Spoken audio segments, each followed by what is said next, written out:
For our next task, we're going to put a couple of things together from our previous sections. First, we are tasked with writing an equation, so I'm going to use point-slope form or slope-intercept form depending on the information that I have. And the second thing is we know that the lines that we're writing equations for are parallel, so we're bringing that information in as well. Now, we're given an equation for this original line. Our new line will be parallel to that, which means it has the same slope. Slope is important information for writing an equation, so that is super helpful. This is an important piece of information. All right, let's solve for y so I can find the slope of this.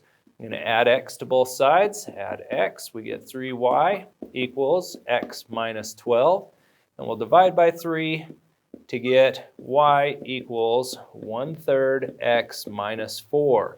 We know that parallel lines have the same slope. The slope of this line is 1/3. So the slope of our new line will also be 1/3.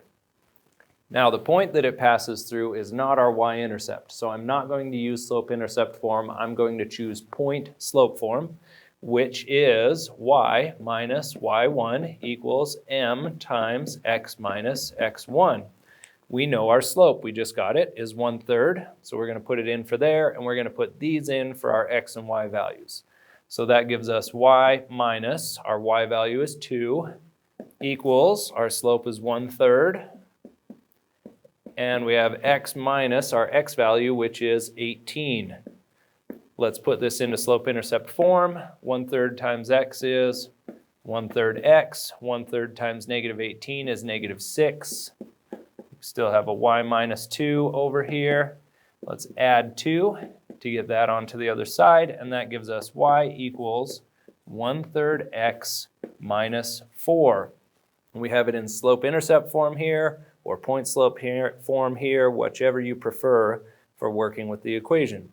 Let's do the same thing, but now for perpendicular lines. So our second task asks us to write an equation for a line that is perpendicular to this one, and it passes through this point. So it's the same task, but we have to remember the difference between parallel and perpendicular.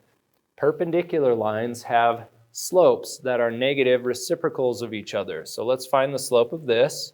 We can do that by dividing by 2 on both sides. We get y equals 4x minus 3. So the slope of this is 4. The slope of our new line that's perpendicular to that will be the negative reciprocal of this. So I'm going to write that as a fraction. That would be 4 over 1. The reciprocal of that will be 1/4, and this is positive, so that one needs to be negative. So this is our new slope right there, is negative 1/4. Again, our point is not the y-intercept, so I'm going to use slope or point-slope form, which is y minus y1 equals m times x minus x1. So let's put the information in now. We get y minus our y value, which is 3, equals m, which is our slope. We found out that that's 1/4, negative 1/4, times x minus negative 3. Let's distribute that, and we get negative 1/4 x.